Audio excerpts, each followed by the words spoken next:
ओम श्री गणेशाय नमः।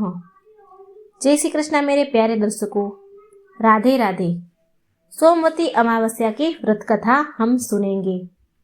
आप सभी पर भगवान भोलेनाथ की कृपा सदा सर्वदा बनी रहे। आज पौष मास की अमावस्या तिथि है। सनातन धर्म में पौष मास की अमावस्या तिथि का विशेष महत्व है। सोमवती अमावस्या का महत्व स्वयं भगवान कृष्ण ने युधिष्ठिर को बताया था। ऐसा माना जाता है कि जो भक्त सोमवती अमावस्या का व्रत रखते हैं उन्हें नैतिक और कुलीन संतान के साथ साथ लंबी उम्र भी मिलती है। जो लोग इस दिन गंगा जैसी पवित्र नदियों में एक पवित्र डुबकी लगाते हैं वे अपने अतीत और वर्तमान के पापों से छुटकारा पा लेते हैं। अमावस्या के दिन पवित्र नदी में स्नान करना चाहिए, साथ ही इस दिन दान भी करना चाहिए। इस दिन पीपल के वृक्ष की उपासना की जाती है। धार्मिक मान्यताओं के अनुसार पीपल के वृक्ष में सभी देवताओं का वास होता है, इसीलिए इस दिन पीपल के पेड़ में जल अर्पित करने से सभी मनोकामना पूरी होती है। अमावस्या पर पितरों के लिए व्रत करने की भी परंपरा है। माना जाता है कि इस व्रत से पितर देवता तृप्त होते हैं। पितरों की कृपा से घर परिवार में सुख समृद्धि बनी रहती है। जो लोग अपने पितरों के मोक्ष प्राप्ति के लिए कुछ करना चाहते हैं वे इस अमावस्या पर पिंडदान कर सकते हैं। अब आइए श्रवण करते हैं सोमवती अमावस्या की व्रत कथा। पौराणिक कथा के अनुसार एक साहूकार के 7 बेटे और 7 बहुओं के साथ एक बेटी भी थी। साहूकार के घर रोज एक जोगी आता था जिसे साहूकार की बहू भिक्षा देती थी। उस जोगी को जब साहूकार की बेटी भिक्षा देने आती है तो वह उससे भिक्षा नहीं लेता था और कहता था कि तेरे भाग्य में सुहाग की जगह दुहाग लिखा है। लड़की को उस जोगी की यह बात बहुत बुरी लगती और एक दिन वह अपनी माँ से रोते रोते जोगी की बात बताती है। सारी बात सुनकर माँ कहती है कि कल जब जोगी आएगा तब मैं सुनती हूँ कि वह क्या कहता है और क्यों कहता है। अगले दिन फिर जोगी आता है तो साहूकारनी ने छिपकर बैठ जाती है और लड़की को भिक्षा देने भेजती है। जोगी उससे भिक्षा नहीं लेता और फिर वही बात दोहराता है कि तेरे भाग्य में सुहाग की बजाय दुहाग लिखा है। लड़की की माँ बाहर निकलती है और जोगी से कहती है कि एक तो तुम्हें भिक्षा देते हैं हम और तू हमें गाली देता है। जोगी कहता है कि मैं गाली नहीं दे रहा हूँ, जो बात सच है वह कह रहा हूँ। इसके भाग्य में जो लिखा है मैं वही सच आपको बता रहा हूँ।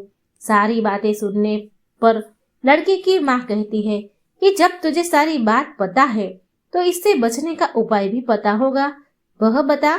जोगी कहता है कि 7 समंदर पार एक धोबन रहती है जिसका नाम सोना है।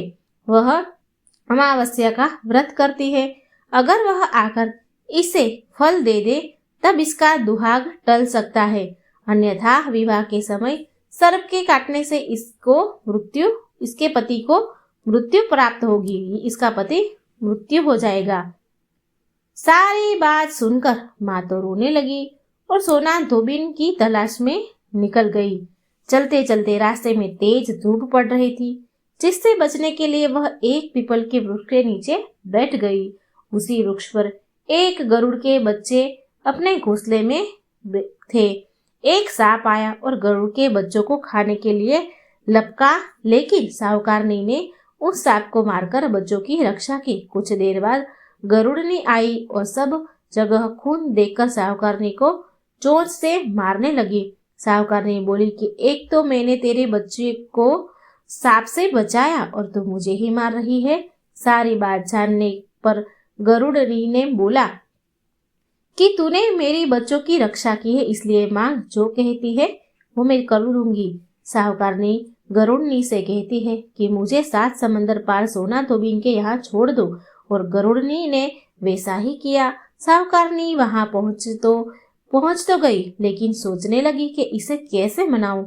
सोना धोबिन की भी 7 बहुएं थी, लेकिन घर के काम को करने के लिए सदा वह आपस में ही लड़ती झगड़ती रहती थी। रात को जब सब सो जाते तो ब्राह्मणी साहूकारनी के घर जाती और चुपके से सारा काम करके उजाला होने से पहले चली भी जाती। सारी बहुएं आपस में यही सोचती कि कौन सी बहू है जो सारा काम कर देती है घर का, लेकिन एक दूसरे से पूछने की हिम्मत किसी में भी नहीं होती थी। एक दिन सोना धोबिन ने भी सोचा कि आजकल बहुएं लड़ती भी नहीं है और काम भी सारा हो जाता है। सोना धोबिन ने सारी बहुओं को बुलाया और पूछा कि आजकल तुम लड़ती भी नहीं हो और घर का सारा काम भी हो जाता है। सोना धोबिन ने अपनी बहुओं से पूछा, घर का सारा काम कौन करता है? बहू ये सास से झूठ कहती है कि लड़ाई करने से क्या फायदा, इसलिए हम मिलकर काम कर लेते हैं। सोना धोबिन को अपनी बहुओं की बात पर विश्वास नहीं होता और वह रात में जागकर स्वयं सच देखना चाहती है कि कौन घर का सारा काम कर जाता है। रात होने पर सोना धोबिन छिपकर बैठ जाती है कि देखो कौन सी बहू काम कर रही है। रात हुई तो वह देखती है कि एक औरत चुपके से घर में घुस रही है। वह देखती है कि उसने घर का सारा काम कर दिया है और जाने के तैयारी में है। जैसे ही साहूकारनी जाने लगती है तो सोना धोबिन उसे रोकती है और पूछती है कि तुम कौन हो और क्या चाहती हो? साहूकारनी कहती है कि पहले तुम वचन दो तब बताऊंगी। सोना धोबिन वचन देती है। तब साहूकारनी कहती है कि मेरी बेटी के भाग्य में दुहाग लिखा है, लेकिन तुम अमावस्या का व्रत करती हो तो मेरे साथ चलकर उसे सुहाग दे दो। सोना धोबिन वचन से बांधी हुई थी तो वह साहूकारनी के साथ चलने का लिए तैयार हो जाती है। जाते हुए सोना धोबिन अपने बेटों और बहू से कहती है कि मैं इस औरत के साथ इसकी बेटी को सुहाग देने जा रही हूँ, लेकिन अगर मेरे पीछे से तुम्हारे पिताजी मर जाए तो उन्हें घी और तेल के कूप में डालकर रख देना। सोना धोबिन साहूकारनी के घर पहुंच जाती है।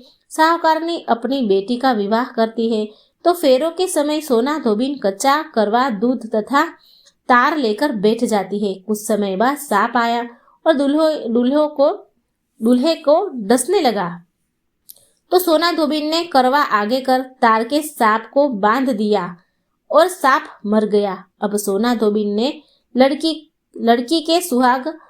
को सुहाग दिया और कहा कि अब तक मैंने जितनी अमावस्या की है वह साहूकार की इस लड़की को मिलेगी।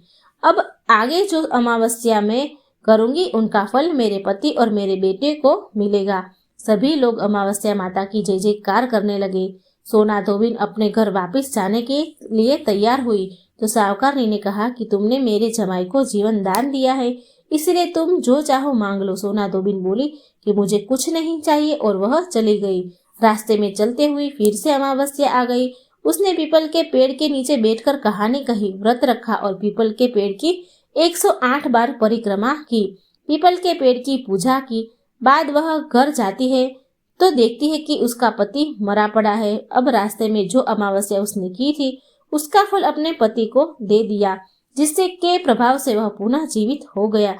सब कहने लगे कि तूने ऐसा क्या किया जो तेरा पति जिंदा हो गया? वह कहती है कि मैंने तो ऐसा कुछ नहीं किया, बस रास्ते में अमावस्या तिथि आ गई थी जिसका मैंने व्रत किया। कहानी कही और पीपल के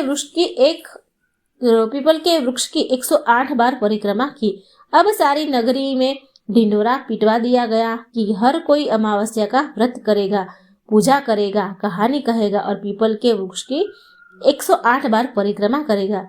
हे अमावस्या माता, जैसा आपने साहूकार की बेटी का सुहाग दिया वैसा ही सबको देना।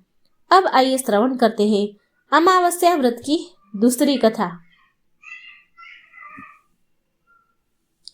पौराणिक कथा के अनुसार एक गांव में सास और बहू अकेले रहते थे और उनका बेटा विदेश में कमाने के लिए गया हुआ था। सास और बहू बहुत प्रेम से रहते थे। दोनों एक दूसरे की देखभाल भी करते थे। एक दिन बहू ने खाना नहीं खाया। तब सास बहू से पूछने लगी कि बेटा, आज तुमने खाना क्यों नहीं खाया? तब बहू कहने लगी, सासू माँ, आज मेरा अमावस का व्रत है, इसीलिए मैंने खाना नहीं खाया। तब सास ने कहा, बहू, यह व्रत क्या होता है और इस व्रत को करने से क्या फल मिलता है, मुझे भी समझाओ। तब बहू कहने लगी, सासू माँ, अमावस माता का व्रत करने से बहुत पुण्य मिलता है। घर में अन्न धन भरा रहता है, सुख शांति बनी रहती है और अटल सुहाग मिलता है। तथा पुत्र की प्राप्ति होती है। इस तरह से 3 पनौती अमावस माता का व्रत भी रखा जाता है। इस व्रत में हर वर्ष अलग अलग खाना खाया जाता है और विष्णु भगवान के मंदिर में चढ़ावा चढ़ाया जाता है या फिर किसी ब्राह्मण को दान दक्षिणा दी जाती है। इस व्रत में पहले साल शक्कर, घी और चावल से बना खाना खाया जाता है। पहले साल व्रत पूर्ण होने के बाद 1.25 किलो चावल, 1 कटोरी घी और 1 कटोरी शक्कर का दान किसी ब्राह्मण देवता को दान में दिया जाता है। दूसरे साल जो घी और शक्कर से बना खाना खाया जाता है। इस तरह जब दूसरे साल का व्रत पूर्ण हो जाता है तब 1.25 किलो जौ, 1 कटोरी घी और 1 कटोरी शक्कर किसी मंदिर में चढ़ाया जाता है। दूसरे साल जौ खाते हैं या किसी ब्राह्मण को दान में देना होता है। तीसरे साल गुड़, तिल और घी से बने व्यंजन खाने चाहिए। जब तीसरे साल व्रत पूर्ण हो जाए तब 0.5 किलो तिल, गुड़ और 1 कटोरी घी किसी मंदिर में चढ़ाया जाता है या ब्राह्मण को दान में दिया जाता है। सासू माँ इसे ही 3 पनौती अमावस्या का व्रत कहा जाता है। फिर बहू बताने लगी कि माँ जी, इस व्रत का संकल्प लेने के बाद इसे पूरा करना जरूरी होता है। अगर पूरा नहीं कर सकते तब घर परिवार में झगड़ा और अशांति हो जाती है। तब सासू माँ कहने लगी, बहू मेरी तो उम्र हो गई है, लेकिन तुम यह व्रत जरूर करना। तब बहू यह व्रत करना प्रारंभ करती है। एक दिन बहू ने किसी के कहने पर गेहूं से बनी रोटी खा ली और अमावस्या माता इस बात से नाराज हो गई। जो सास और बहू कभी बहुत प्रेम से रहती थी, अब वह दोनों में झगड़े होने लगे। सभी गांव वाले भी हैरान हो गए कि इनके घर में यह सब क्या हो रहा है। सास अपनी बहू को कहने लगी, जब से तुम हमारे घर में बहू बनकर आई हो तब से हमारे घर में लक्ष्मी चली गई है। तुम हमारे लिए बिल्कुल शुभ नहीं हो। तब बहू ने कहा, माँ जी, आपके घर की लक्ष्मी चली गई है तो मुझे बताओ कि वो कहाँ मिलेगी, मैं लक्ष्मी को लेकर आऊंगी। तब सासू माँ कहने लगी, बहू लक्ष्मी तुम्हें समुद्र के बीच में भगवान विष्णु के पैर दबाते हुए मिलेगी। तब बहू यह कहकर चली जाती है कि माँ जी, अब तो मैं लक्ष्मी जी को लेकर ही वापस आऊंगी, नहीं तो मैं इस घर में पैर नहीं रखूंगी। ऐसा कहकर बहू लक्ष्मी जी को खोजने चली गई। जब बहू लक्ष्मी जी को खोजने के लिए निकली तब उसे बीच रास्ते में गाय मिली। गाय बहू से पूछने लगी कि आप कहाँ जा रही है। तब बहू कहने लगी, हे गाय माता, मेरी सास कहती है कि मेरे आने से उनके घर में अन्न धन की कमी हो गई है और उनके घर की लक्ष्मी चली गई है, तो मैं लक्ष्मी जी को लेने जा रही हूँ।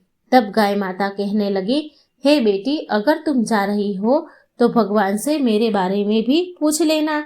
तब बहू कहती है, ठीक है गाय माता, मैं आपके बारे में भी पूछ लूंगी। तब गाय माता कहने लगी, जब मेरा बछड़ा होता है तो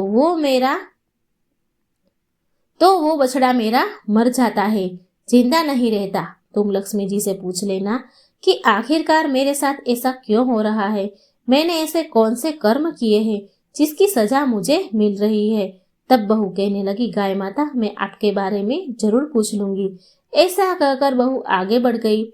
जब आगे बढ़ी तो तब रास्ते में उसे घोड़ी मिली जिसके गले में घंटी बंधी हुई थी। घोड़ी ने भी कहा, बेटी, तुम मेरे दुख का निवारण लक्ष्मी जी से पूछ लेना। तब बहू कहने लगी, मैं जरूर पूछ लूंगी। ऐसा कहकर बहू आगे बढ़ गई। आगे जाते ही बहू को एक अंधा और बहरा बुजुर्ग आदमी मिला। उसने भी बहू से अपनी समस्या के निवारण के लिए पूछने को कह दिया। तब बहू उसकी समस्या भी भगवान से पूछने का कहकर आगे बढ़ी। आगे जाते जाते बहू को एक बूढ़ी औरत मिली जो कि हाथ और पैर से अपाहिज थी। उसने भी बहू से कहा, बेटी, जब तुम भगवान से मिलो तो उनसे पूछना कि आखिरकार मैं अपाहिज क्यों हो गई, मैंने ऐसा कौन सा कर्म किया। तब बहू उसकी समस्या पूछने के लिए तैयार हो गई और फिर आगे बढ़ गई। आगे जाते जाते बहू बहुत थक गई और एक आम के पेड़ के नीचे बैठ गई।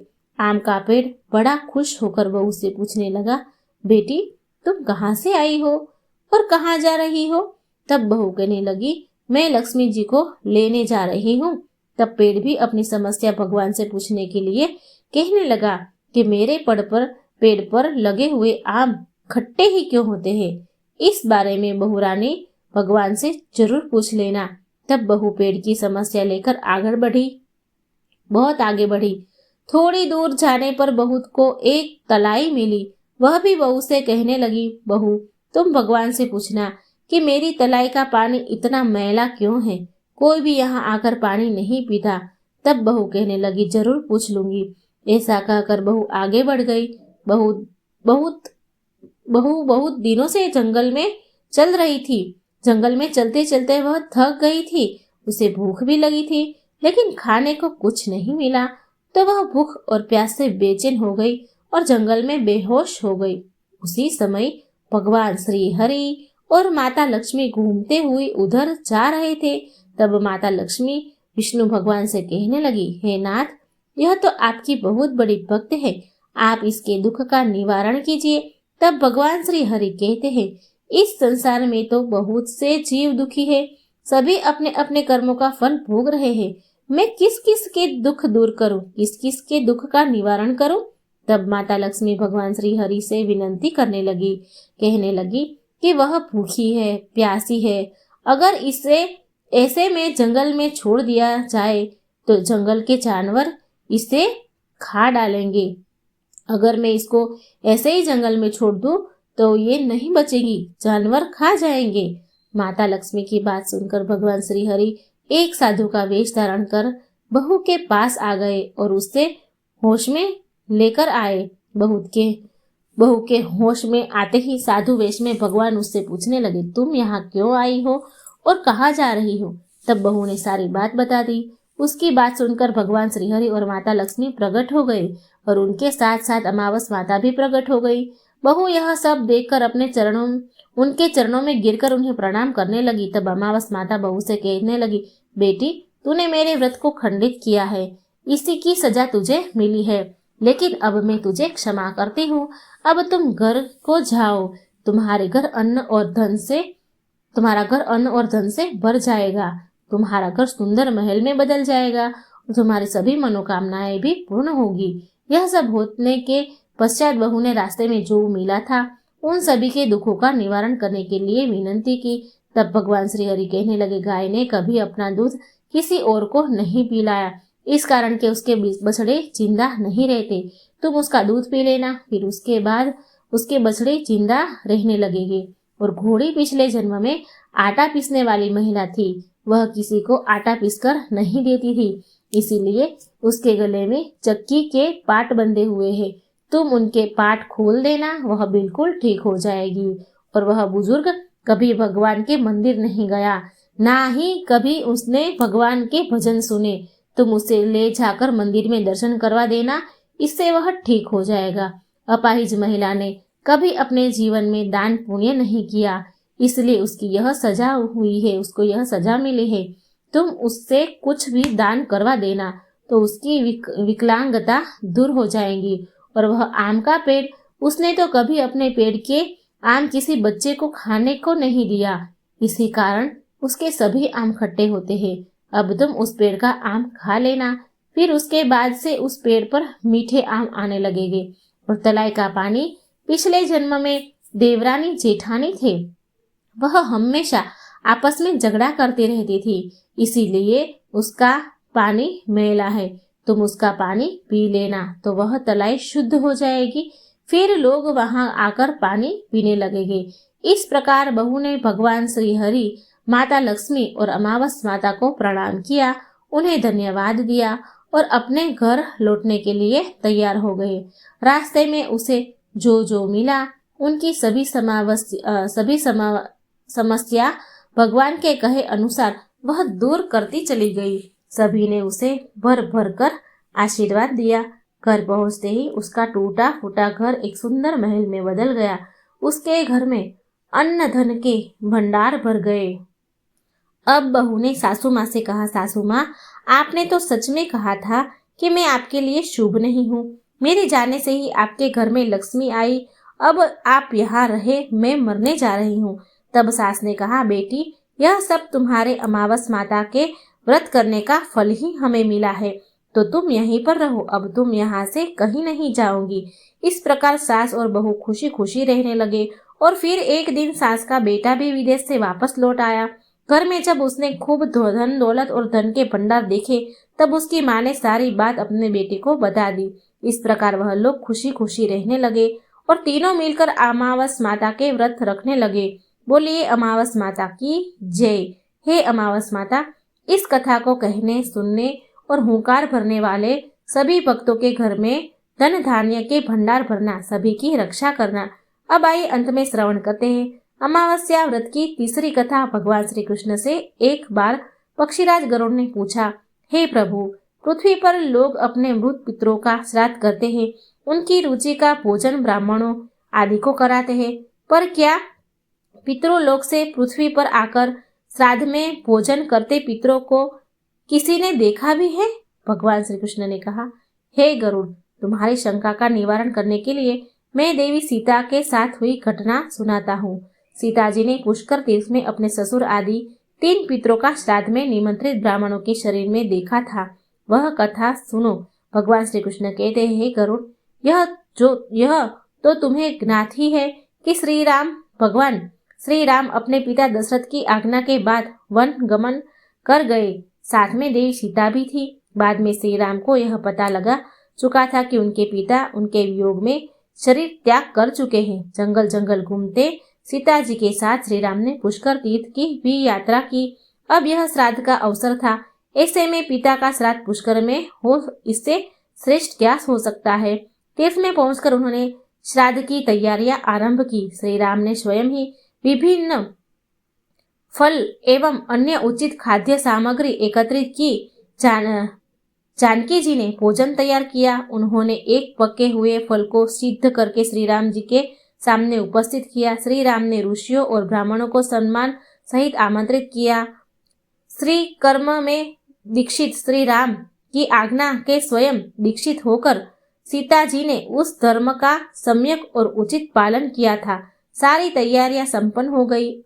अब श्राद्ध में आने वाले ऋषियों और ब्राह्मणों की प्रतीक्षा थी। उस समय सूर्य आकाश मंडल के मध्य पहुंच गए और कुतुब मुहूर्त यानी कि दिन का 8वां मुहूर्त अथवा दोपहर हो गई। श्री राम ने जिन ऋषियों को निमंत्रित किया था वे सभी आ गए थे। श्री राम ने सभी ऋषियों और ब्राह्मणों का स्वागत और आदर सत्कार किया तथा भोजन करने के लिए आग्रह किया। ऋषि और ब्राह्मणों को भोजन हेतु आसन ग्रहण करने के बाद जानकी जी अन्न परोसने के लिए वहां आई। उन्होंने कुछ भोजन बड़े ही भक्ति भाव से ऋषियों के समक्ष पत्तों के बनी थाली पर परोसा। वे ब्राह्मणों के बीच भी गई, पर अचानक ही जानकी भोजन करते ब्राह्मणों और ऋषियों के बीच से निकली और तुरंत वहां से दूर चली गई। सीता जी लताओं के मध्य छिपकर जा बैठी। यह क्रियाकलाप श्री राम देख रहे थे। सीता के इस कृत्य से श्री राम कुछ चकित हो गए। फिर उन्होंने विचार किया कि ब्राह्मणों को बिना भोजन कराए साध्वी सीता लज्जा के कारण कहीं चली गई होगी। सीता जी एकांत में जा बैठी है। फिर श्री राम जी ने सोचा, अचानक इस कार्य का क्या कारण है। हो सकता है अभी यह जानने का समय नहीं है। मैं नहीं जानकी से इस बात को जानने से पहले मैं इन ब्राह्मणों को भोजन करा लूं, फिर उससे बात करूंगा, ये कारण पूछूंगा, समझूंगा। ऐसा विचार कर श्री राम ने स्वयं उन ब्राह्मणों को भोजन कराया। भोजन के बाद ऋषियों को विदा करते समय भी श्री राम के मस्तिष्क में यह बात रहकर गंध रह गई कि सीता ने ऐसा अप्रत्याशित व्यवहार क्यों किया।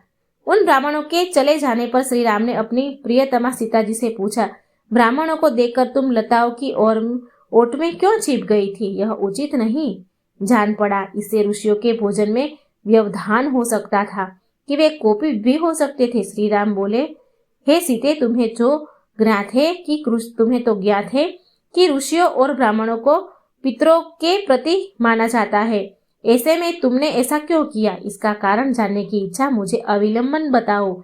श्री राम के ऐसा कहने पर सीता जी मुंह नीचे कर सामने खड़ी हो गई और अपने नेत्रों से आंसू बहाती हुई बोली, हे नाथ, मैंने यहाँ जिस प्रकार का आश्चर्य देखा है उसे आप सुने। इस श्राद्ध में उपस्थित ब्राह्मणों की अगली बात में मैंने 2 महापुरुषों को देखा जो राजा जैसे प्रतीत हो रहे थे। ऋषियों ब्राह्मणों के बीच सजे धजे राजा महाराजा जैसे महापुरुषों को देख में अचरज में थी। तभी मैंने आपके पिताश्री के भी दर्शन किए। वह भी सभी तरह के राजसी वस्त्रों और आभूषणों से सुशोभित थे। आपके पिता को देखकर मैं बिना बताए एकांत में चली आई थी। मुझे न केवल लज्जा का बोध हुआ, पर मेरे विचार में कुछ और भी आया। तभी निर्णय लिया, प्रभु, पेड़ों की छाल, वलकल और मृग चर्म धारण करके मैं अपने ससुर के सम्मुख कैसे जा सकती थी? मैं आपसे यह सत्य ही कह रही हूँ। अपने हाथ से राजा को मैं वह भोजन कैसे दे सकती थी जिसके दासों के भी दास कभी वैसा भोजन नहीं करते। मिट्टी और पत्तों आदि से बने पात्रों में उस अन्न को रखकर मैं उन्हें कैसे देती? तो वही हूँ जो पहले सभी प्रकार के आभूषणों से सुशोभित रहती थी, और आपके पिताश्री मुझे वैसे स्थिति में देख चुके थे।